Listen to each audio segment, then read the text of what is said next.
यहाँहरू सबैजनालाई प्रभु येशू ख्रीष्टको नाउँमा जय मसीह। आज यहाँहरूको माझमा मैले ल्याएको वचनको खण्ड रहेको छ मत्ती 21:13, जहाँ येशूले यरुशलेमको मन्दिरमा भएका व्यापारीहरूका गतिविधिलाई देखेर क्रोध प्रकट गर्नुभएको थियो। उहाँले मन्दिरबाट खरिद बिक्री गर्नेहरूलाई बाहिर निकाल्नुभयो र यो वचन भन्नुभयो, यो लेखिएको छ, मेरो घर प्रार्थनाको घर कहलाइनेछ, तर तिमीहरूले यसलाई डाकुहरूको अड्डा बनाएका छौ। यस पदले यशाया 56:7 र यिर्मया 7:11बाट सन्दर्भ लिन्छ। येशू यहाँ देखाउनुहुन्छ कि मन्दिर परमेश्वरको आराधना र प्रार्थनाको लागि हो, तर मानिसहरूले यसलाई आफ्नो स्वार्थका लागि प्रयोग गरिरहेका थिए। यसबाट उहाँको शिक्षामा धार्मिक शुद्धता र साँचो आराधनाको महत्त्व देखिन्छ।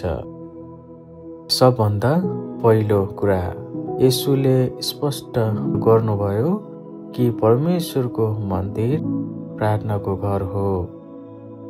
यसले देखाउँछ कि परमेश्वरसँगको सम्बन्धको लागि प्रार्थना आधारभूत पक्ष हो। दोस्रो कुरा, येशूले मन्दिरलाई पवित्र राख्नु पर्ने बताउनुभयो। यसबाट सिक्न सकिन्छ कि आराधना स्थलहरू मात्र होइन, हाम्रो हृदय पनि पवित्र हुनुपर्छ, किनकि हामी स्वयं परमेश्वरको मन्दिर हौँ।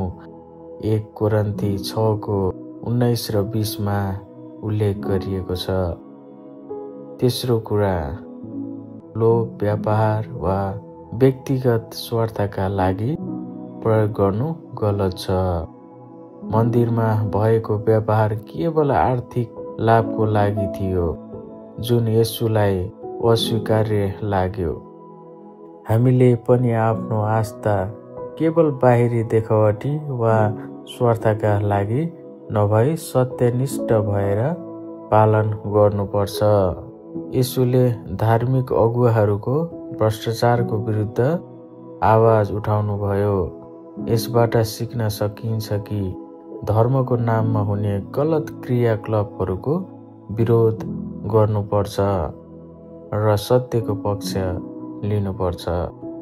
पाँचौँ कुरा त परमेश्वरले बाहिरी कर्महरूभन्दा साँचो मनले गरिने आराधनालाई महत्त्व दिनुहुन्छ।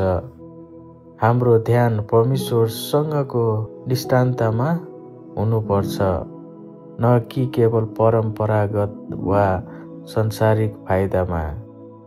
यस पदबाट हामीले सिक्न सक्छौँ कि हाम्रो जीवन पनि प्रार्थनाको घर जस्तै हुनुपर्छ, जहाँ परमेश्वरको इच्छा सर्वोच्च स्थानमा रहोस्। आमेन।